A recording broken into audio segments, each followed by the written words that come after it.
Alrighty, so we have First Samuel, lesson 5a. We're going to cover days 1 and 2 of homework, which is chapter 15. No, I'm sorry, 16 through 17.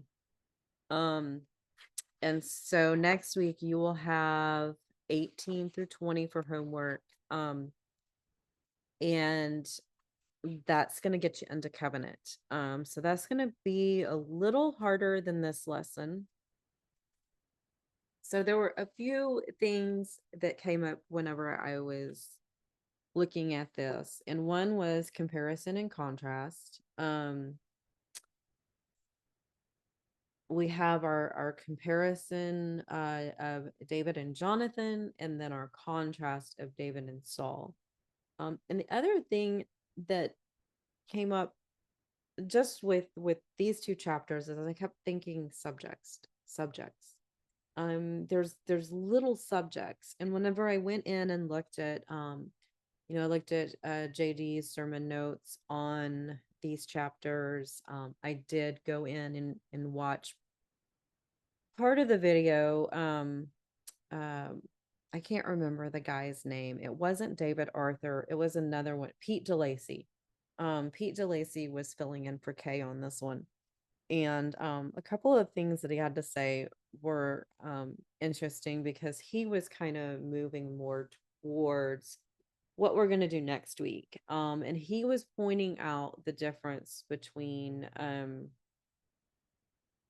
jealousy and envy. And jealousy is actually being jealous uh and wanting to it's wanting to keep what you already have, not wanting to lose what you already have. So whenever God says, I'm jealous for you, he's wanting to keep you.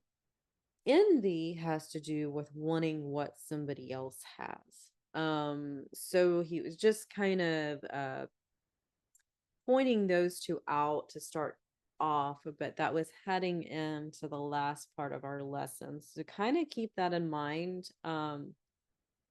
When you're doing part 5b, less days 3 through 5. um but whenever I was just kind of listening to him and then looking at Farag's sermon notes, I was like, there's a lot of little subjects that pop up in kind of this straightforward account.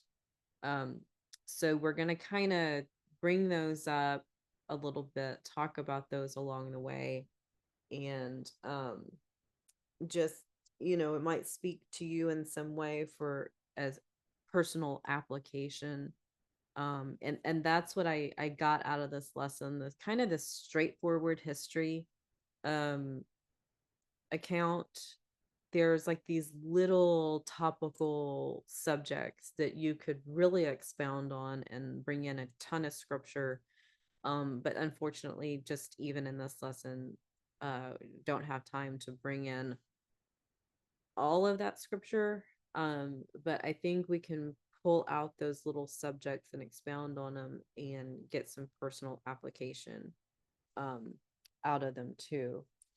So where we ended up in our last lesson, um,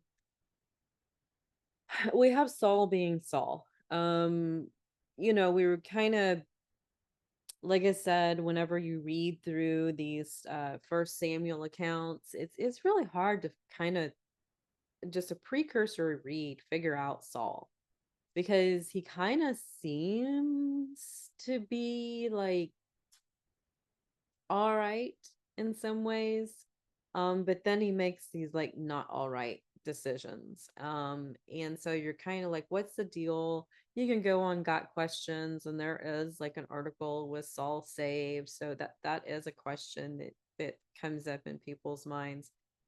But picking through this deeper, and studying the with the inductive method, we're starting to see that Saul really wasn't making great decisions. He wasn't really a man after God's own heart. He disobeyed God repeatedly. He was we found in this last lesson, that he really and he just kind of was he wasn't admitting to the fact that he disobeyed God. He was like, well, I did obey him. I conquered the Amalekites.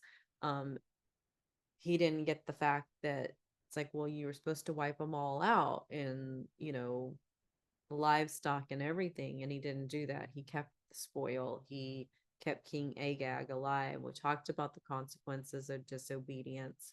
And our chapter theme was to obey is better than to sacrifice. Um, and so we ended up with the Lord regrets making Saul king. And we see Saul setting up a monument to himself with this whole Amalekite thing. Um, our next paragraph theme was the Lord made you king over Israel. Why did you not obey? Why were you not responsible with what I gave you? I made you king. Why were you not responsible with that? So we also see that rebellion is the sin of divination, which, like I said, that's really interesting, um, especially whenever we're going to get to the witch of Endor. To what lengths is Saul gonna to drop? So for rebellion is as a sin of divination, and insubordination is as iniquity and idolatry.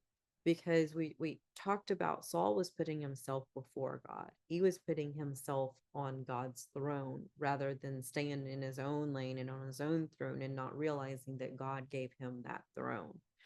Um, so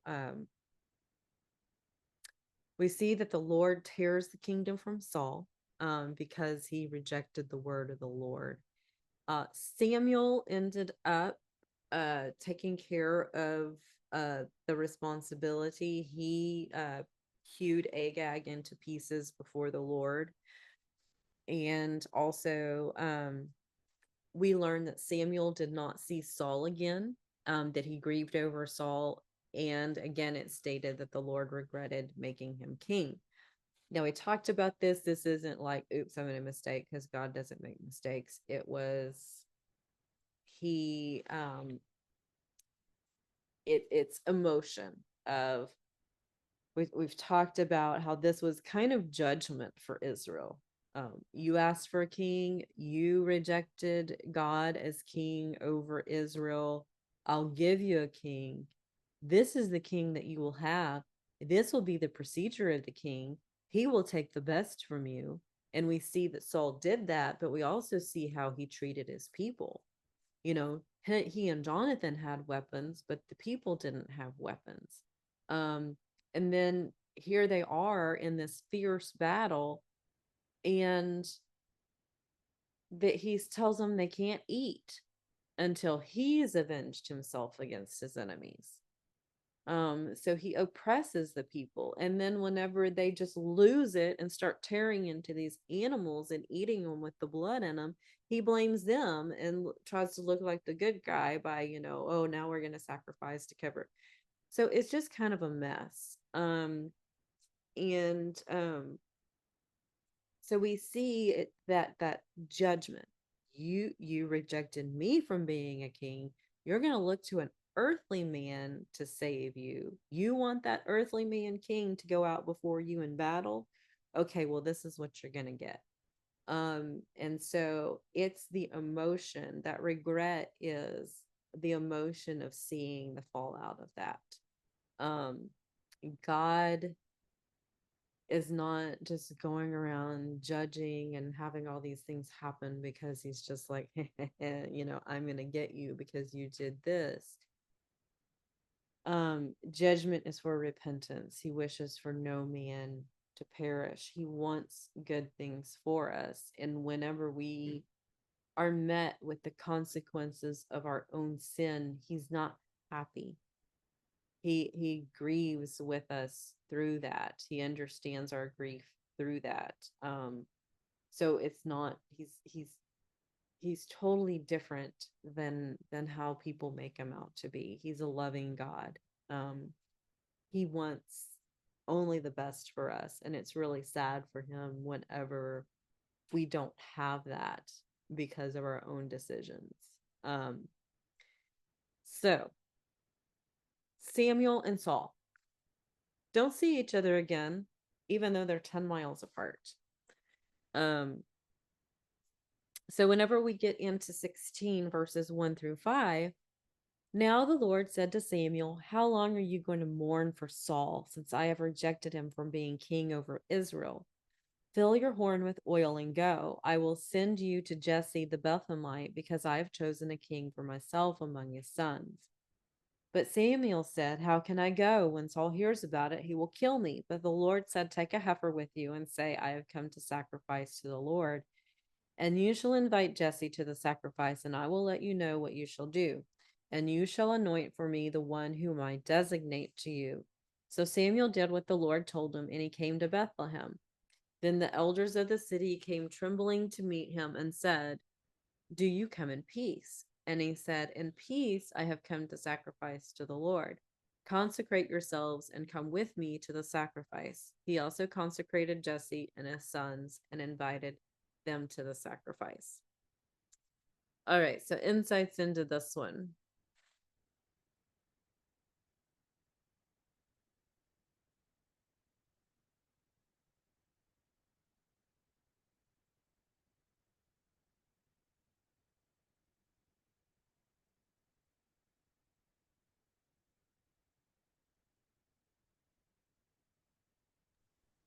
Well, it's interesting that the elders were kind of afraid of him. So it makes you wonder why. Did they know they were doing things wrong? Or did they just hear about things that had happened and were saying, we hope we haven't done anything wrong? Right. Um, but I mean, you would think you would rejoice that the man of God was coming to your town, to your, yeah, kind of a different reaction. Yeah. Yes. Exactly. You hit it on the head. It's like, okay, well, what do you have going on? What are you hiding? What are you worried about? So yeah, there's that. You think they would rejoice that he was coming to the town and was going to give a sacrifice, and yes, and that what does the man of God have to say? But instead their reaction is fear. JD did point out, well, they might have heard about the whole like Agag thing. So that might have been disturbing, but it, yeah, it's kind of like this fear response, which was interesting. Not much more is said about it. Um, but yeah, it's a different response than um yeah. Um, so another thing is just starting in verse 1, we see Samuel is mourning for Saul. Um, we did see that in a previous chapter, that he cried out to the Lord for him. And then God is just saying again, since I have rejected him from being king over Israel, fill your horn with oil and go, and I will send you to Jesse the Bethlehemite, because I have chosen a king for myself among his sons.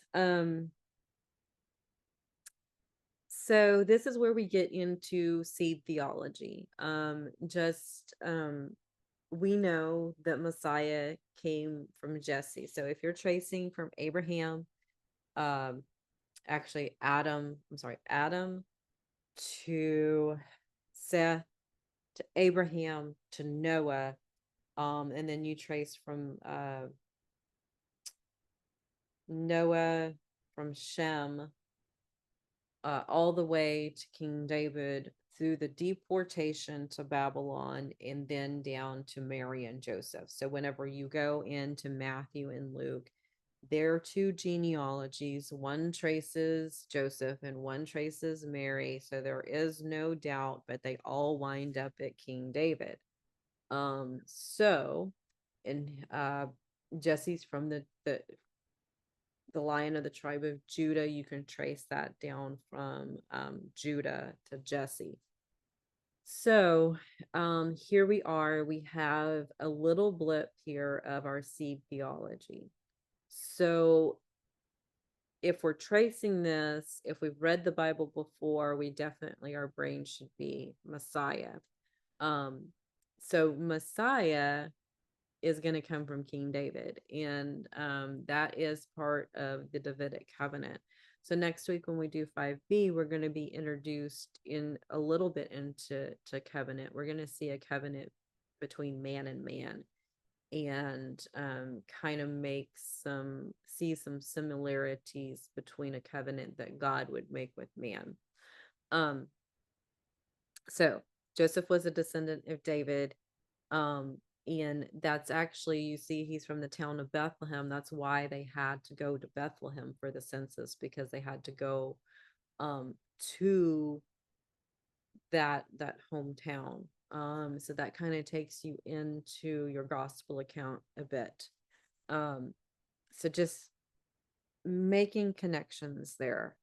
We see Samuel is in fear because Saul could kill him, because he's anointing a new king. And this could be looked at as treason, if you're not looking at it through God's point of view. And Saul wants to keep the kingship. We're going to really see this go off the rails later. We've already seen this with Jonathan, and just bringing in that piece of envy and jealousy. In our previous lesson with Jonathan, Saul was taking the credit for things that Jonathan had done. And he was totally okay putting Jonathan to death. He wasn't trying to save him whatsoever. It was the people that saved Jonathan. So there's kind of some things here that are off the rails. So Samuel, he's like, how can I go? When Saul hears about this, he will kill me. So just pointing out, this whole thing, this is not God lying. Like, oh,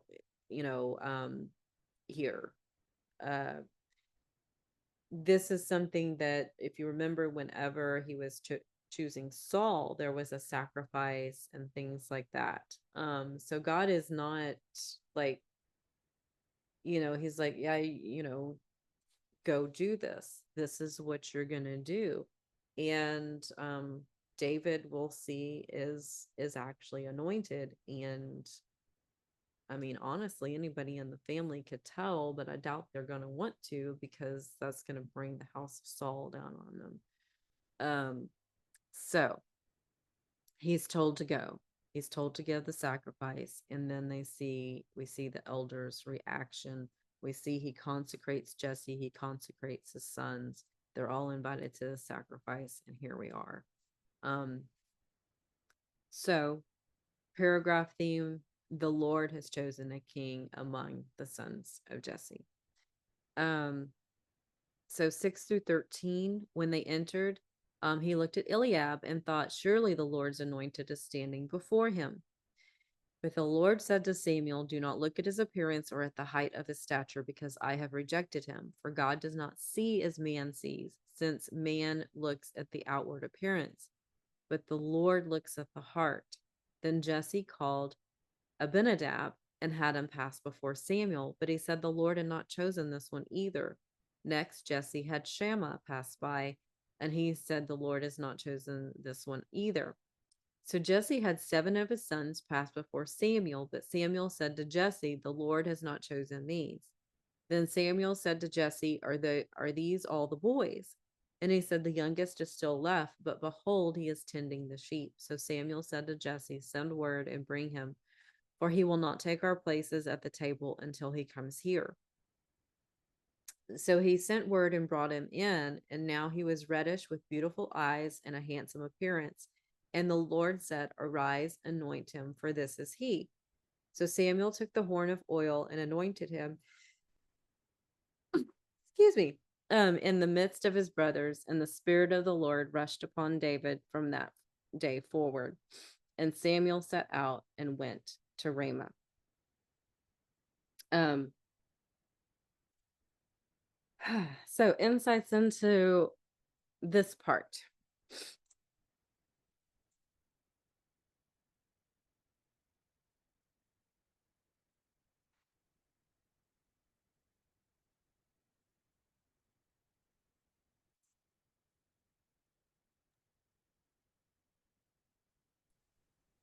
Well, culturally, I mean, you would expect the elder son to be a pretty strong candidate.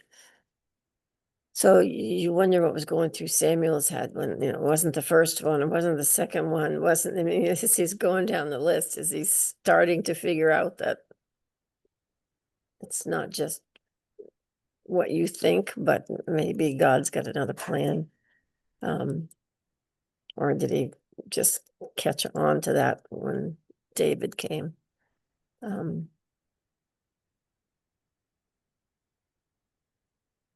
but I would think that was just such a cultural norm that you could see why Samuel might think that on the first one. Yep. Yes. So yeah, I mean, you hit it on right on the head. It was a cultural norm for the first son. I mean, he got, I mean, the inheritance, the spiritual headship. I mean, he was supposed to be the head. And honestly, the last son, which would be David, he was definitely the tail. I mean, there was just not any, nothing going on there. Um, you know, the fact that he's out with the sheep, that was, reserved. Um, honestly, the girls in the family were the shepherds a lot of the time, or the youngest sons. It was kind of a low man on the totem pole kind of job. Um, so yeah, it was we see here that something different's going on, not what you would expect, not what you would think. Um, the Lord, he says, do not look at his appearance or at the height of his stature, because I have rejected him, for God does not see as man sees, since man looks at the outward appearance, but the Lord looks at the heart. So she brought up, I think it was in 13 through 14, she had us look at that. Um, Samuel said to Saul, "You have acted foolishly. You have not kept the commandment of the Lord your God, which he commanded you. For now the Lord would have established your kingdom over Israel forever. But now your kingdom shall not endure. The Lord has sought out for himself a man after his own heart, and the Lord has appointed him as ruler over his people, because you have not kept what the Lord has commanded you." Um, and so we see that echoed here. God does not see as man sees, since man looks at the outward appearance, but the Lord looks at the heart. So we went through the first three sons are named, and they're rejected all the way down to the seventh son. So also there's kind of a little thing in here. 8 is the number of new beginnings. So David was the 8th son. We have a new beginning, new kingdom with a man after God's own heart. Messiah is going to come from his kingdom. 8 is a number of new beginnings. Also, we see him as a shepherd. David will be a shepherd over the people of Israel. So there's kind of like lots of little things in this kind of historical account. Um, so the takeaway here is what looks good might not always be good. What is the cultural norm might not be what God has in mind or what God has in plan. I put in here, even Satan parades as an angel of light.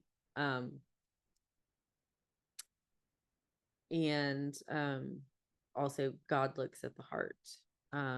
So those are just a few things up here. I kind of, whenever we were talking earlier, expounded on how long will you mourn for what you thought was good that's not good, and how long will you not look forward to the better? My ways are higher than your ways. So just kind of lots of little application things for us in this. What we're thinking is probably we need to get into God's mind and what he's thinking. Also in here, um, I started to type in, whenever Paul was writing to First Timothy, he said, do not let people look down on you because of your youth. David probably had to be around 11 or 14, between 11 and 14 at this time. Just because somebody is young does not mean they don't have a place at the table and can't do great things for God's kingdom. Um, it's the heart. And he uses the low and the foolish, so to speak, to confound the wise. Um, it is replete throughout scripture. You have like these stark contrasts. So just lots of little reminders and application points. So anything else before we move on?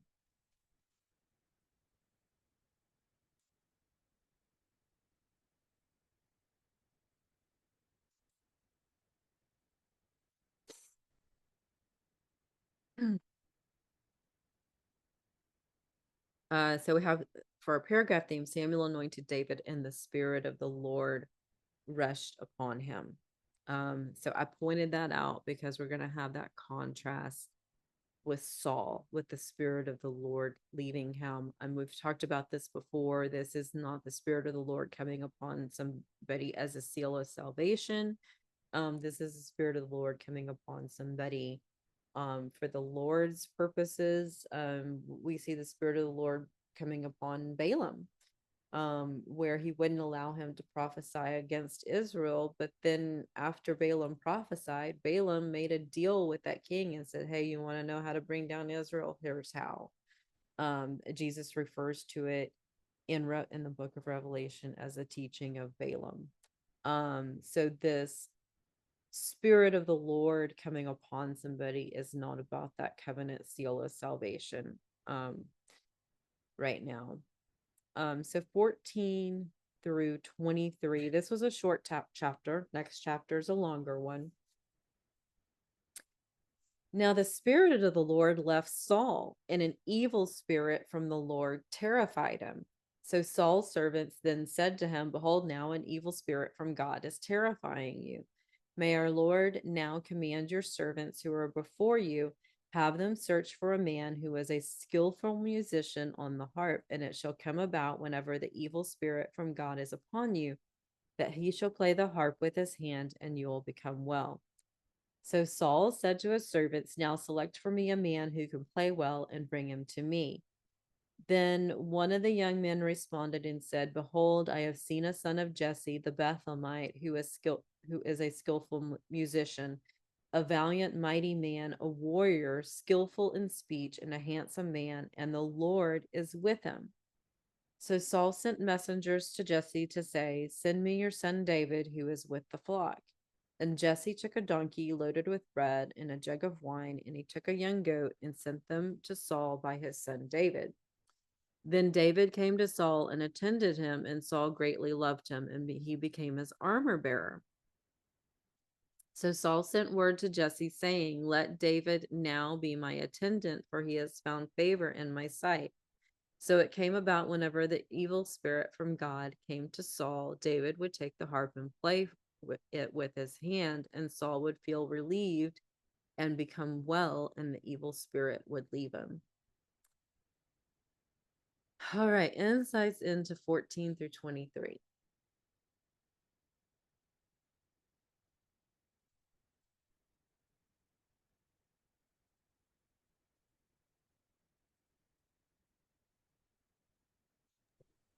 Well, I think we see here how God has prepared David, even though he's young. And, we got to think of our own lives on how God's prepared us and our life experiences and people we've met and come across, things like that, that we might not know at the time why it's the way it is, but um, it all plays into the big picture of um, being the man or the woman that God calls us to be and having the tools available to do the job that he called us to. Yes, exactly. Um, I mean, that's, yeah, I mean, there is so much here. We see, and she asked us to make a list on David. And when you look at David, it's like, well, he was the eighth son. He was out with the sheep. Now we're learning that he's a skillful musician. He is a valiant, mighty man, a warrior, and skillful in speech, and he's handsome. And the Lord is with him. And so we see here, like, here's the reputation of David. Here are his characteristics. Um, you can make a contrast list with Saul. So Saul's not a musician. I mean, yes, he had his battles. He came from a line of valiant, mighty men. But we see some weaknesses where he's been scared. Um, and he didn't go into battle, where Jonathan actually went and took care of the Philistines. Um, Skillful in speech, we don't know. Both were handsome, but we know the Lord is not with Saul, he's with David. And that's very distinct, because we see the Spirit of the Lord fell upon David, the Spirit of the Lord left Saul. And so, Gloria, you pointed out God's preparation for David. So David is brought in to attend to Saul, to help him whenever he's afflicted with this evil spirit. But he also becomes this armor bearer. So then he's like right there in the mix, basically seeing everything. So it's preparation. And so yes, the application is looking at God's preparation in our life, but there's also another application, is we see David's humility, where he attends the current king. He's been anointed the next king of Israel. It's not going to the house of Saul. It's not going to Jonathan. Um, he could have come in and been all braggish, I've been anointed king, but instead he is attending the current king. And we're going to see through this narrative, even though Saul ends up going after him, how he treats God's anointed, because right now Saul is the anointed king. Um, he is the one ruling over Israel. So we just see David's heart in this, how he is a man after God's own heart. And so there's like application upon application upon application in this. Um, I have this historical narrative, and there are some main points to this narrative of David's chosen. Saul, his kingship is ending because of his choices, because he disobeyed God. God is choosing a man after his own heart. He has chosen David. The Spirit of the Lord is upon David. The Spirit of the Lord has left Saul, and an evil spirit has been sent to torture him.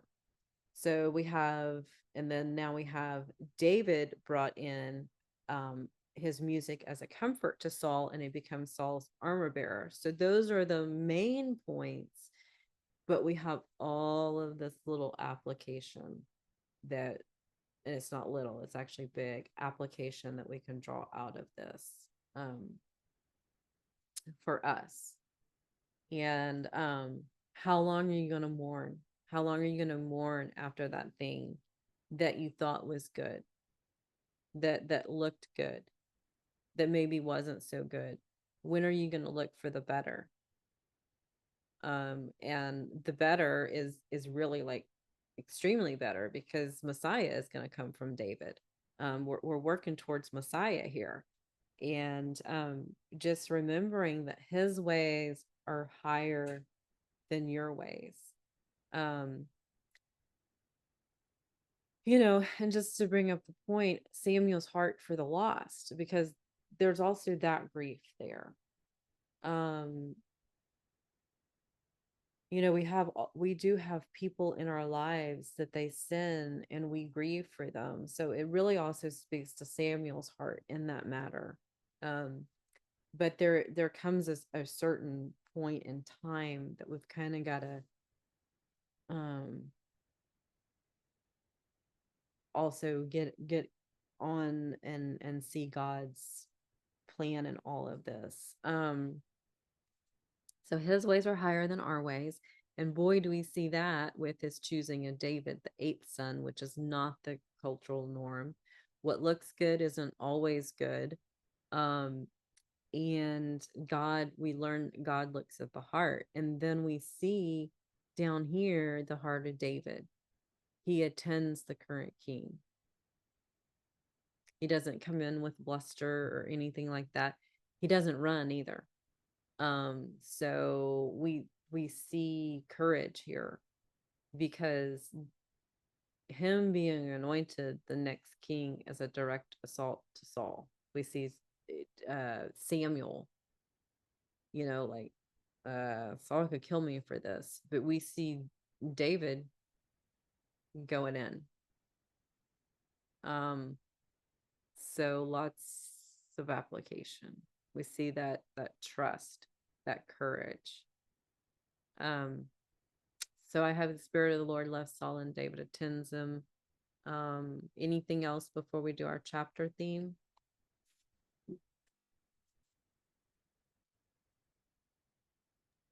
No, just kind of an observation. I think sometimes we forget to remember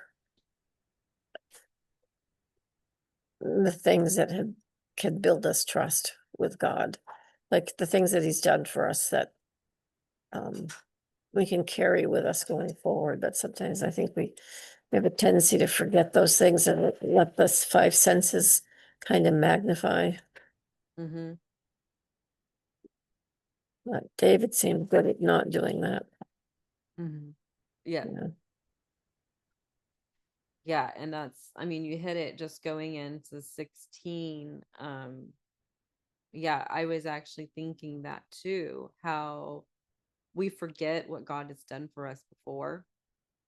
And David, he didn't forget, because we're going to see where he says, the same God that delivered me from the paw of the bear and you know, I'm going to say it wrong, but the bear and the lion is the same God that, and you're right. We forget to remember. We forget what God has done for us before. And David is not. Um, so yeah. I was thinking that this morning too. So I just have David anointed as a chapter theme. Um, that's kind of the main thing going on here. So then chapter 17, um, 1 through 11. So now the Philistines gathered their armies for battle, and they were gathered at Soko, which belongs to Judah, and they encamped between Soko and Azekah and Ephes Dammim. Saul and the men of Israel were assembled and camped in the valley of Elah, and they drew up in battle formation to confront the Philistines. The Philistines were standing on the mountain on one side, while Israel was standing on the mountain on the other side, with the valley between them. Then a champion came forward from the army encampment of the Philistines named Goliath from Gath. His height was 6 cubits and a span, and he had a bronze helmet on his head, and he wore scale armor which weighed 5,000 shekels of bronze. And he also had bronze greaves on his legs and a bronze saber slung between his shoulders. The shaft of his spear was like a weaver's beam, and the head of his spear weighed 600 shekels of iron, and a shield carrier walked in front of him. He stood and shouted to the ranks of Israel and said to them, why do you come out to draw up in battle formation? Am I not the Philistine, and you the servants of Saul? Choose a man as your representative and have him come down to me. If he is able to fight me and kill me, then we will become your servants. But if I prevail against him and kill him, then you shall become our servants and serve us. Then the Philistine said, I have defied the ranks of Israel this day. Give me a man so that we may fight together. When Saul and all Israel heard these words of the Philistine, they were dismayed and very fearful. All right, insights onto this one.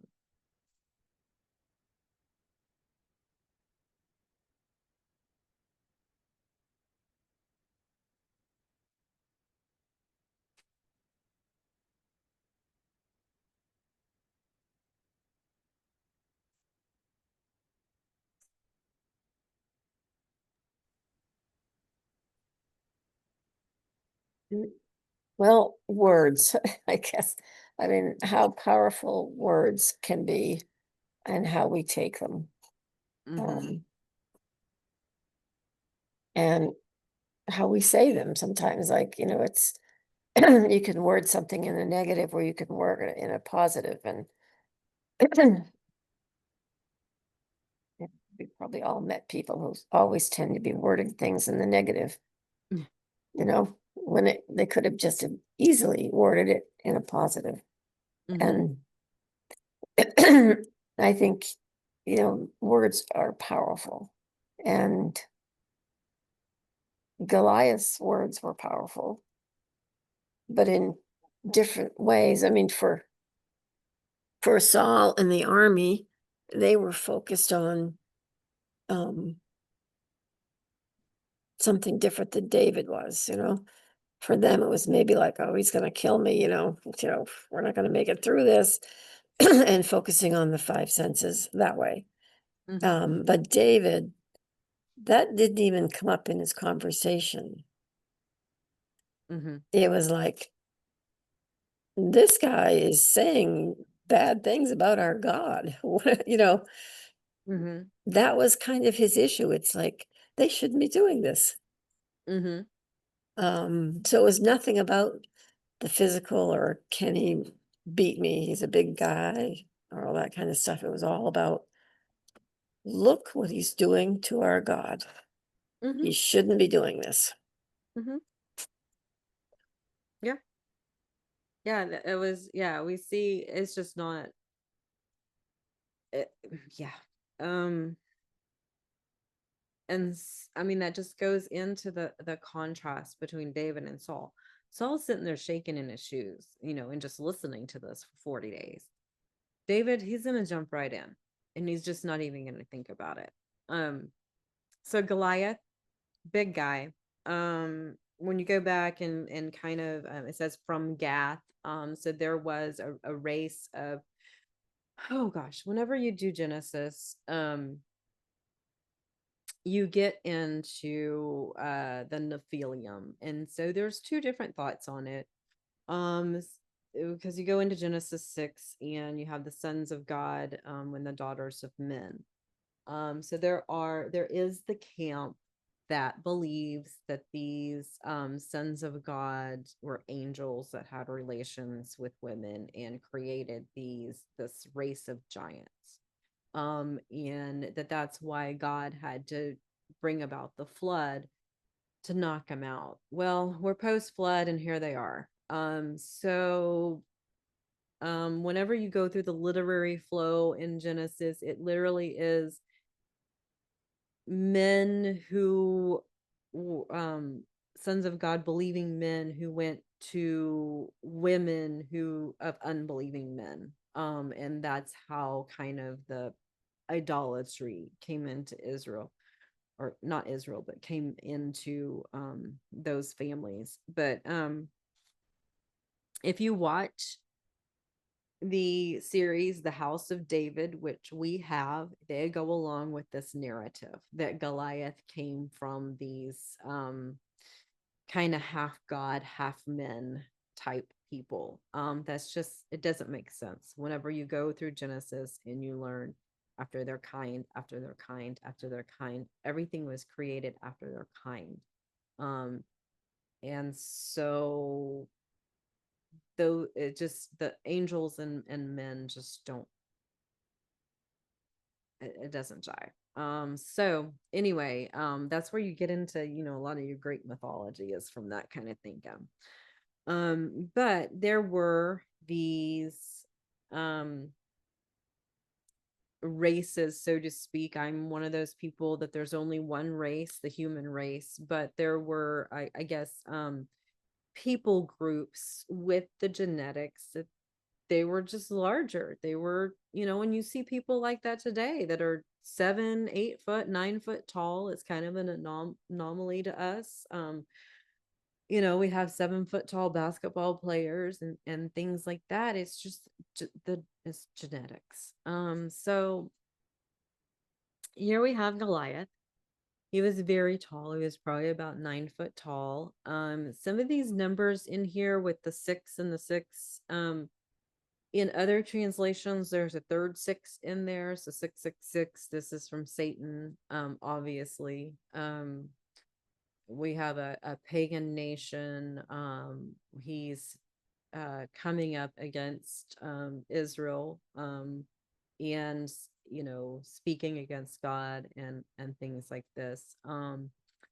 So what's his name? Ray Vanderlaan points out, just going back to Genesis 3:15, and when he's talking to Satan, and he was like, well, you'll do this, but he's going to crush your head. So whenever David crushes, hits his head with the stone, he was like, every little kid, when they hear this story, cheers, because they're going back to Genesis 3:15. So this Goliath is a type of Satan. I did a word study on his name, and Goliath means splendor. Um, and he's called in here then a champion. And I did a word study on that, and I didn't really get anywhere. Gloria, I wanted to know if you kind of got a little further with that, since you're better with those word studies than I am. I didn't, but I also didn't have a lot of time, but I didn't see the champion piece. It was more like you said, the splendor of the, something special and unique. Yeah. Yeah. So, yeah. So here we have, send somebody, if they're able to fight me and kill me, then, we'll be your slaves. If not, you're going to be ours. So not good either way. So I just have Goliath defies the ranks of Israel, and they are fearful. So 12 through 19. Now David was the son of the Ephraimite of Bethlehem in Judah, the man whose name was Jesse, and he had 8 sons, and Jesse was old in the days of Saul, advanced in years among men. The 3 older sons of Jesse had followed Saul to battle, and the names of his 3 sons who had gone into battle were Eliab the firstborn, and the second to him Abinadab, and the third Shammah. So David was the youngest. Now the 3 oldest followed Saul, but David went back and forth from Saul to tend his father's flock at Bethlehem. And the Philistine came forward morning and evening and took his stand for 40 days. Then Jesse said to his son David, take now for your brothers an ephah of this roasted grain and these 10 loaves, and run to the camp to your brothers. Bring also these 10 slices of cheese to the commander of their 1,000, and look into the well-being of your brothers, and bring back confirmation from them. For Saul and they and all the men of Israel are in the valley of Elah fighting the Philistines.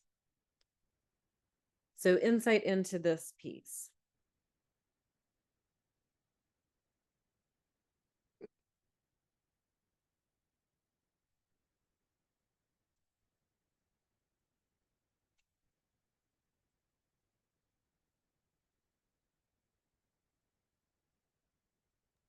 Well, the 40 is always, you know,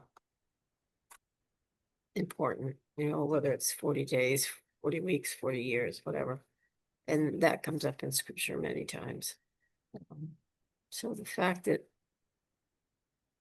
they were taunting, Mhm. you know. And then the kind of the strange thing is, it's like, why didn't they attack before then? You know, it's like, or I don't know, or why didn't Israel just walk away or something? I mean, like 40 days, that's a long time to stand there and look at each other.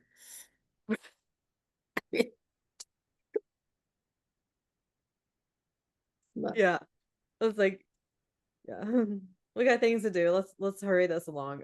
No, but yeah, it's so yeah, I did find out that 40 is a number of judgment and testing. Um, so we have a test here and we see Saul failing miserably. Um, I mean, it's like, yeah, I mean, it's like do something. But we saw him hanging back whenever the Philistines came up against him and Jonathan went. It was Jonathan that went into the garrison of the Philistines and God acted on Jonathan's behalf and there was an earthquake and there was confusion and then that's when Saul went in. Um I mean, it's like this is kind of par for the course for Saul. He's just kind of hanging back, this time not under a pomegranate tree, but you know, it's par for the course for him. So that 40, the number of judgment and testing, I mean, it's a test to Saul and it's not going so well. Also we see David's older brothers are there with Saul. They follow Saul, but David, he runs back and forth. He's younger. Um, and we see his father sending him to send food to his brothers and their commander and to check on them and stuff. But this is obviously something that, it's the news of the day that they're camped out up, the Philistines are coming up against them and stuff. So I just have Jesse sends David for confirmation on his brothers for our paragraph theme.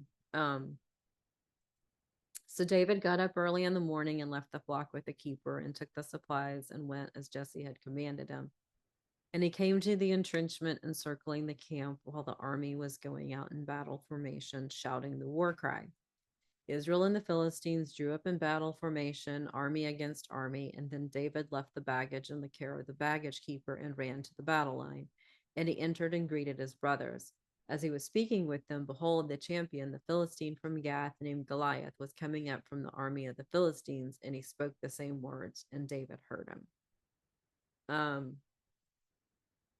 Insights into this one.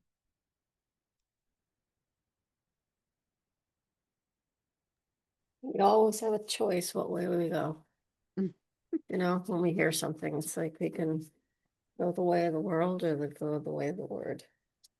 It's always our choice. Yep. Yeah. And so, I mean, this is, David's hearing what Goliath is saying, and he's going to make a choice. We see the choice that Saul's made, and honestly, the army of Israel is made. They're just sitting there, like you said, hanging out, not doing anything. One thing I noticed about David is it says he left the flock with a keeper. So why do I need to know that? It's David's responsibility.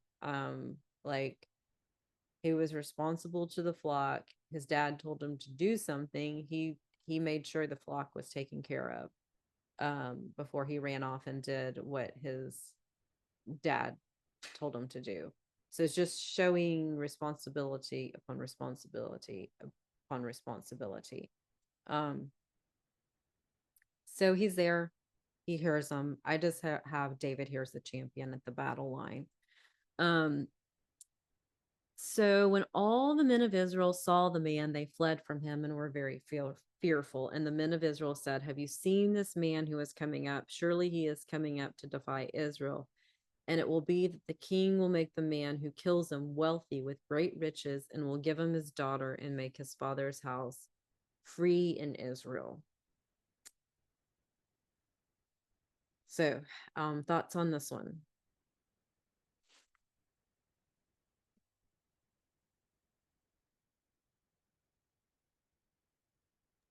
Well, that was a pretty good incentive, but yet still nobody's taking it. Um, I mean, they don't look like they're even thinking about taking it from anything that's said here. Um, Yeah. yeah. Yeah. So we have, and that, and we're gonna see how that kind of plays out later with David. So just probably want to put this in our back pocket, but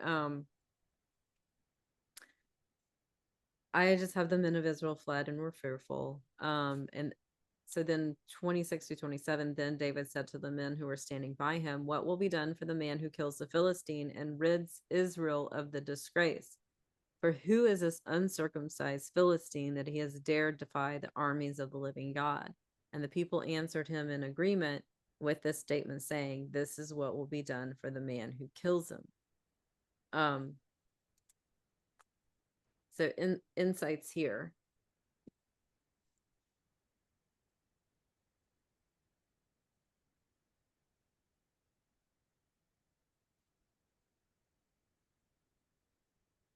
I think we just see David's righteous anger, you know, Mm-hmm. that of what they're doing to Israel, to God. Um, I mean, there's obviously no fear Yeah. for him. Yeah, and he's adding that into the banter. You know, it's like they're all worried about what this guy looks like, how big he is, they're fearful, but David's like throwing in, like, hey, this guy's an uncircumcised Philistine and he's dared to defy the armies of the living God. He's in the mix, he's in the conversation. Um, so my paragraph theme was what will be done for the man who rids Israel of the disgrace. And then we see the response. So now Elijah, his oldest brother, heard him, or Eliab, I'm sorry, Eliab, his oldest brother, heard him when he spoke to the men, and Eliab's anger burned against David, and he said, why is it that you have come down, and with whom you left those few sheep in the wilderness? I myself know your insolence and the wickedness of your heart, for you have come down in order to see the battle. But David said, what have I done now? Was it not just a question? Then he turned away from him to another and said the same thing, and the people replied with the same words as before. Um, Insight into 28 through 30.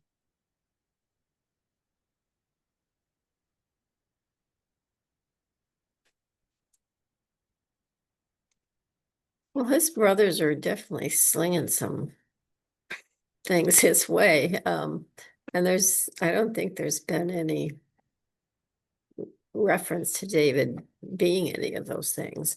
But, he is the little brother who doesn't get much respect. I mean, not unlike Joseph, really. Only I think they gave it to David worse, at least by what we could read.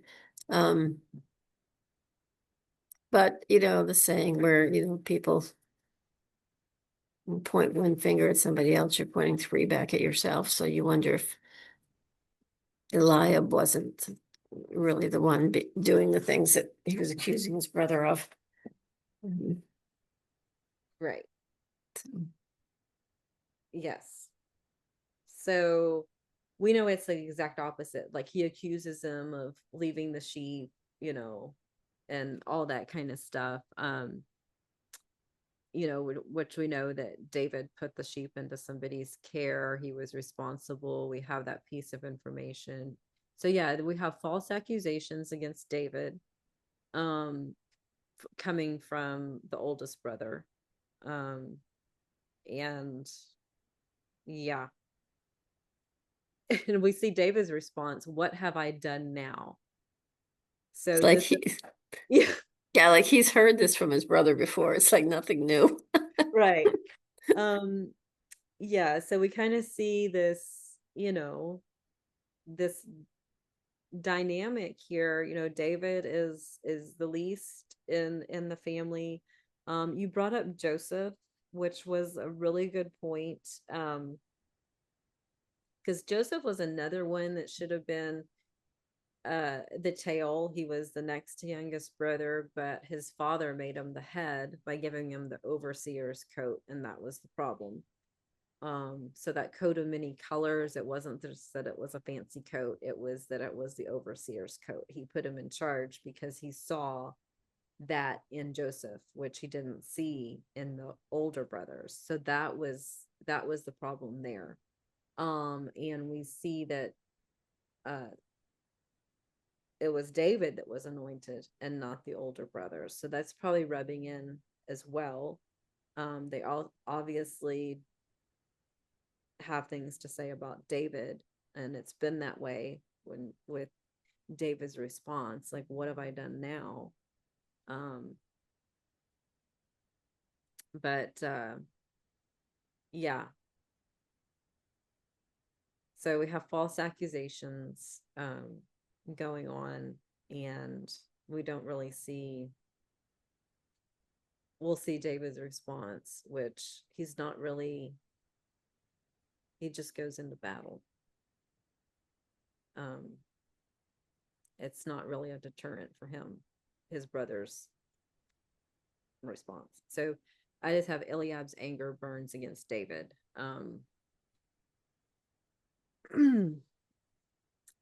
31 through 40. When the words that David spoke were heard, they informed Saul, and he sent for him. And David said to Saul, "May no one's heart fail on account of him. Your servant will go and fight this Philistine." But Saul said to David, "You are not able to go against this Philistine to fight him, for you are only a youth, while he has been a warrior since his youth." But David said to Saul, "Your servant was tending his father's sheep when a lion or a bear came and took the sheep from the flock. I went out after it and attacked it and rescued the sheep from its mouth. And when it rose up against me, I grabbed it by its mane and struck it and killed it. Your servant has killed both the lion and the bear, and this uncircumcised Philistine will be like one of them, since he has defied the armies of the living God." And David said, "The Lord who saved me from the paw of the lion and the paw of the bear, he will save me from the hand of the Philistine." So Saul said to David, "Go, and may the Lord be with you." Then Saul clothed David with his military attire and put a bronze helmet on his head and outfitted him with armor. And David strapped on his sword over his military attire and struggled at walking, for he had not trained with the armor. So David said to Saul, "I cannot go with these because I have not trained with them." And David took them off. Then he took his staff in his hand and chose for himself 5 smooth stones from the brook and put them in the shepherd's bag which he had. That is, in his shepherd's pouch, and his sling was in his hand, and he approached the Philistine. Ooh, this one's packed. Okay, insight into this one.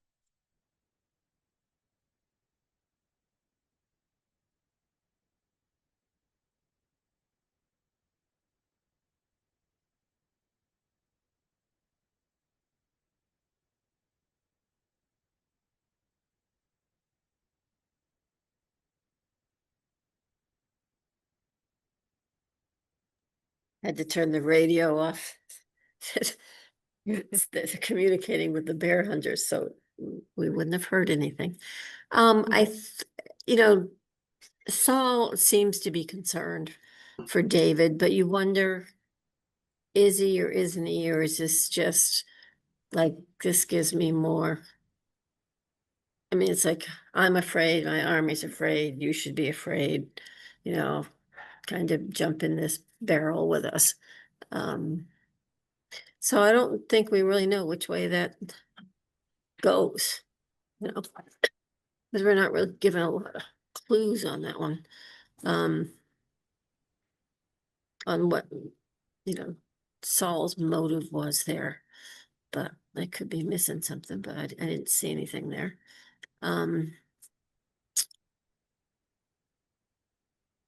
And then what was the other thing here?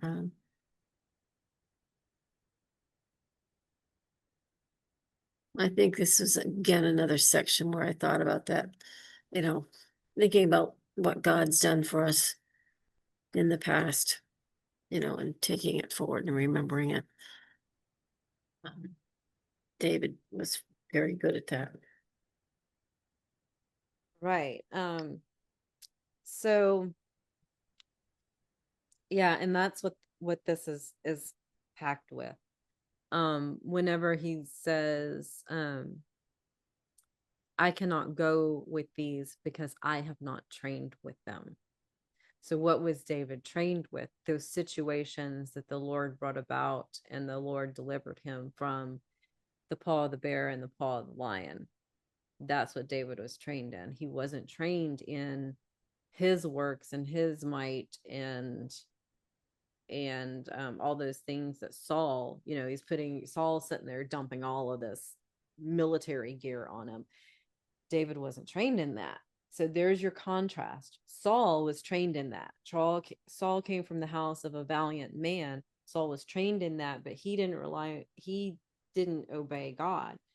David was trained in those situations that God brought about that showed that, and he said, God delivered me. That's what David was trained in. So there's a big contrast in there. There's a lesson in there that those things that God brings about, that's your training grounds. And like you said, we tend to forget. We forget those past situations. Whereas David here, he's not forgetting. And he's like, I'm confident in this. So I'm gonna go with the armor that I was trained in.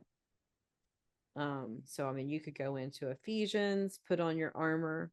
We could go into helmet of salvation, breastplate of righteousness, the belt of truth, the feet willing to take the gospel, shield of faith, sword of the spirit, which is so I mean, you could go into that. Those are all the things that David is going into this battle with. Um, Goliath being a type of Satan. So you could go into Ephesians and go into your spiritual warfare, and your armor and things like that, and just pointing out, what have you been trained in? Are you trained in things of the world, with all the things that Saul was going to put on him? Or are you trained spiritually? Um, so I just have, your servant will go and fight. And so I saw that as a key word, your servant, your servant. And we talked about David's heart, his humility, where he served Saul. He said, Jesse, your servant. We're talking about his father, your servant, your servant. He's serving the current king, even though he's been anointed the future king. Um, so then the Philistine came and approached David with the shield bearer in front of him. When the Philistine looked and saw David, he was contemptuous of him, for he was only a youth and reddish and with a handsome appearance. So the Philistine said to David, Am I a dog that you come up to me with sticks? And the Philistine cursed David by his gods. And the Philistine also said to David, Come to me, and I will give your flesh to the birds of the sky and the wild animals. But David said to the Philistine, You come to me with a sword and a spear and a saber, but I come to you in the name of the Lord of armies and the God of armies of Israel, whom you have defied. This day the Lord will hand you over to me, and I will strike you and remove your head from you. Then I will give the dead bodies of the armies of the Philistines this day to the birds of the sky and the wild animals of the earth, so that all the earth may know that there is a God in Israel, and that this entire assembly may know that the Lord does not save by sword or by spear, for the battle is the Lord's, and he will hand you over to us.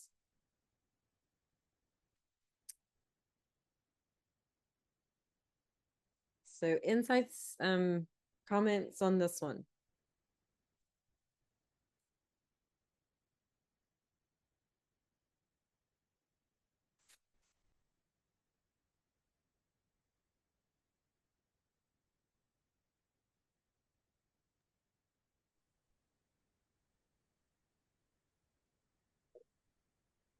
Well, David is definitely very bold here. I mean, he's just speaking right to Goliath, who's cursed him with his gods, and just making it very clear. I mean, I come to you in the name of the Lord, the God of Israel. Um,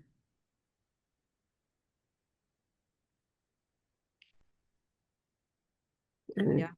I think it's also probably a pep talk for the army. I Mhm. mean, then they're going to be hearing this, so it's like they maybe can help change their hearts. Yeah, so this shows David's confidence in his righteousness and his God, and we also have see his leadership here. Um and I mean, yeah, I mean he's facing this, he's a youth. He's,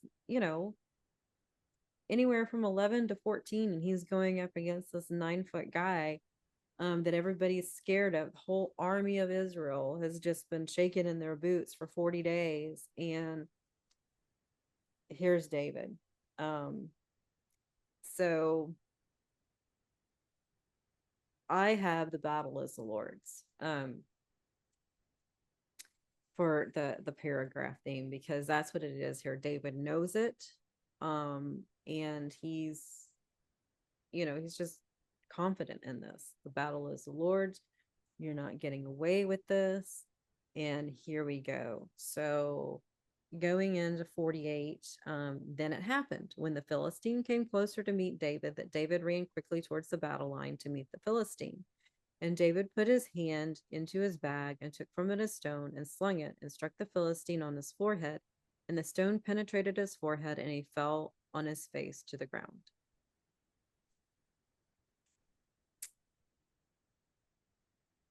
Any just two short verses, boom, done.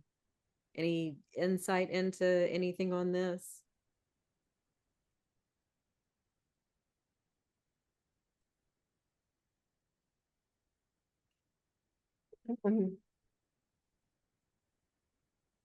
No, I was thinking like the number of the army that was there. I mean, David would have won himself some points for being the king later. Mm-hmm. Because even if these men were older than him, they would have told this story to their children. Mm-hmm. So it's like just inspiring, believing in this leader that's going to come along later. Mm-hmm. Um,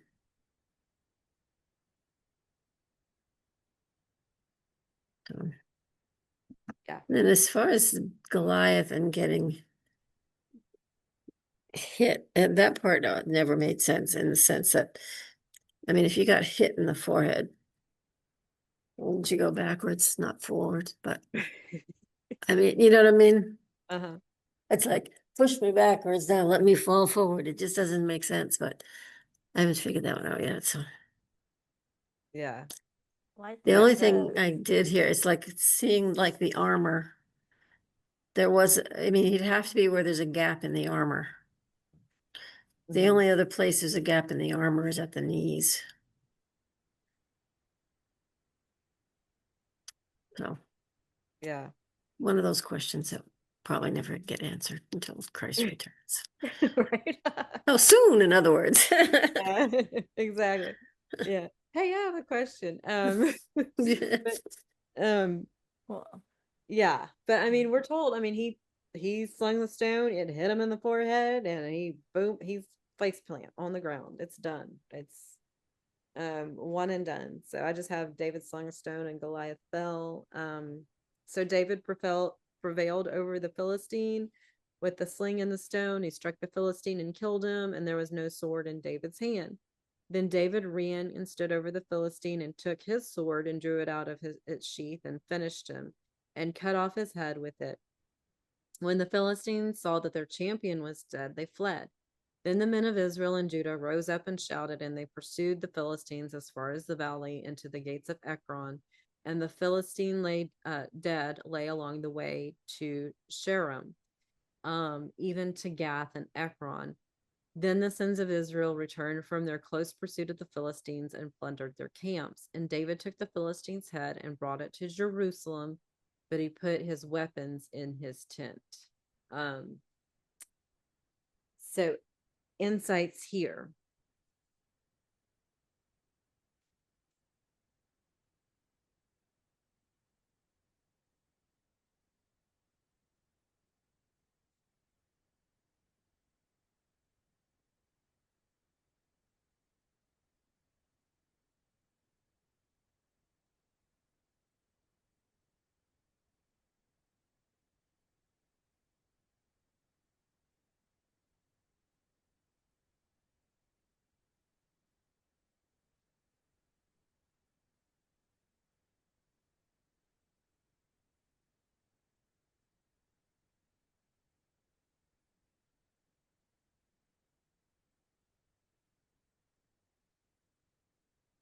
So I chose David prevailed over the Philistine. Really the battle was the Lord's, but I was just taking it from scripture. And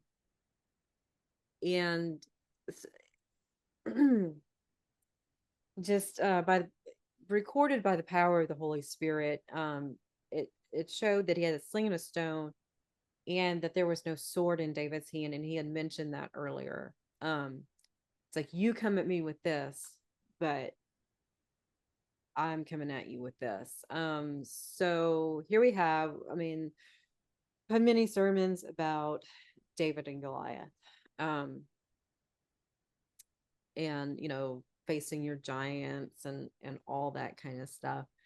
But the plain thing is, the main thing is, the battle is the Lord's, and the Lord, through David and through David's faith, delivered Israel that day. And it was the same thing whenever, so contrast between David and Saul with and Gloria's been making the point for David's future leadership. But Saul tends to, on some of these things that look kind of scary, tends to kind of hang back, hang out. Um, and whereas we see Jonathan, he takes off and he goes and captures the Philistine garrison. David, he's like, well, I'm just going to go up against this Philistine guy. It doesn't matter how big he is. So both of those guys, both Jonathan and David, we see them as righteous men, men after God's own heart, and that they are they trust God, and they act in relation to their relationship to God and what they know of him. So just before we end up going through First Samuel, who is a man after God's own heart? We started out with a woman after God's own heart, Hannah. And her husband was a man after God's own heart. Yes, he had made a mistake. He had two wives and things like that. He was living with the consequences of his choices. But he did go and sacrifice yearly, at a time in history when everyone was just doing what was right in their own eyes. So we started out with that, and then we saw Eli and his sons. His Eli's sons were not after God's own heart. Eli seemed to be making worldly choices themselves and not fully addressing his sons. But then we saw Samuel in this. Samuel was a man after God's own heart. He ministered to the Lord. We see him listen to the Lord and do what the Lord says. We see him as the prophet, as the mouthpiece for the Lord to Israel. He's the one who has anointed the kings. We see his obedience to God. We see him rebuke Saul when in his disobedience to God. And then we're introduced to Jonathan and Saul, and we see Jonathan and his faith and his uprightness, and him not being afraid of the enemy. of him relying on the Lord, of him following the law of the land, of him honoring his father, even if his father isn't as honoring of him. And then we get down, we look at Saul, and it's like, okay, well, it kind of looked okay at the beginning, but then we've made some choices where we have some disobedience, and we won't even admit to the disobedience. We're sticking with, yeah, I did what he said, when no, you didn't do what he said. You halfway did what he said, and you disobeyed while doing it. And that he was more concerned about how he looked to the people. He wanted Samuel to eat with them and worship with them so he could look to the people like a man of God. So we see like this whitewashed tomb, but then we see people like Jonathan, and then we see David here. We see what is inside David. We see this young kid that everybody's like, yeah, okay, you know, but it's what's inside. It's not what's on the outside. So we see this contrast between whitewashed tomb and then what's on the inside, what's in the heart. And God looks at the heart. So we have our whole book theme flowing through here. 55 through 58. Now, when Saul had been or had seen David going out against the Philistine, he said to Abner, the commander of the army, Abner, whose son is this young man? And Abner said, by your life, O king, I do not know. And the king said, you then ask whose son this youth is. So when David returned from killing the Philistine, Abner took him and brought him before Saul with the Philistine's head in his hand. And then Saul said to him, whose son are you, young man? And David answered, I am the son of your servant Jesse, the Bethlehemite. So insights into 55 through 58.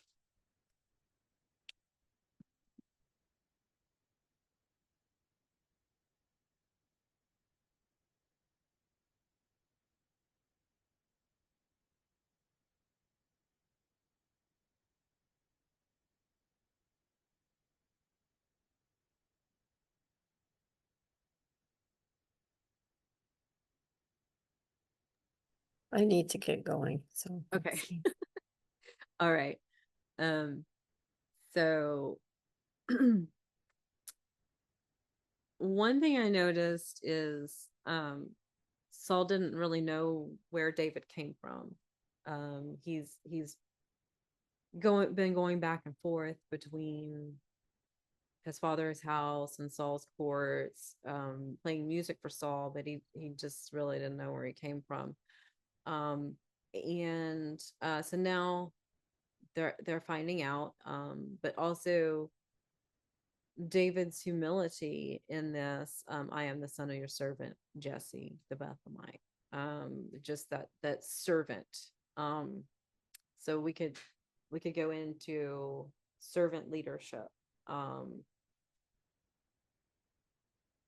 and also David's respect for God's anointed.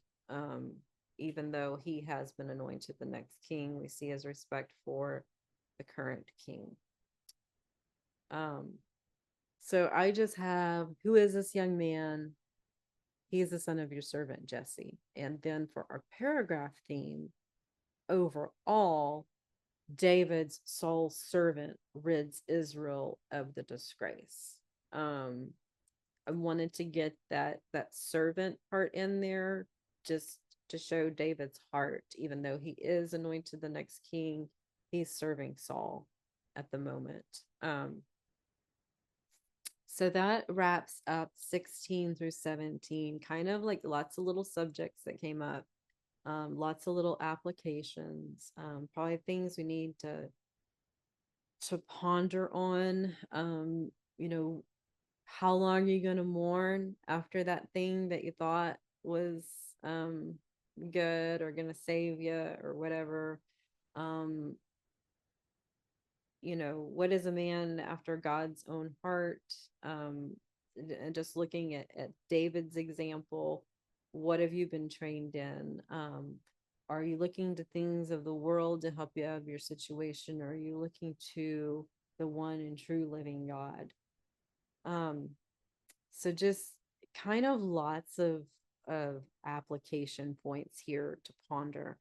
Now, moving forward for our next lesson, it's gonna it's gonna be big. So you're gonna have 3 chapters. You're gonna have 18 through 20. We are going to have the big subject of covenant. So that's going to be one you might want to make yourself whenever Jonathan and David do that covenant.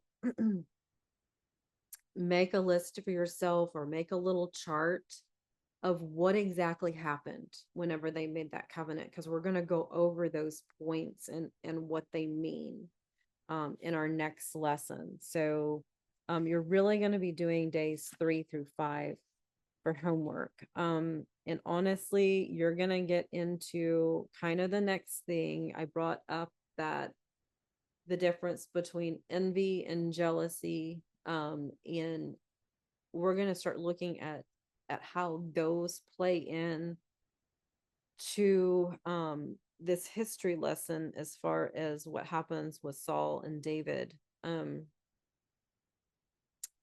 Because honestly, chapter 18 verse 7, we're already getting into it, where the women saying as they played and said, Saul has slain his thousands and David his 10,000s. So now we're getting into where we're going to see Saul not being so happy. We saw that he took the glory away from Jonathan before.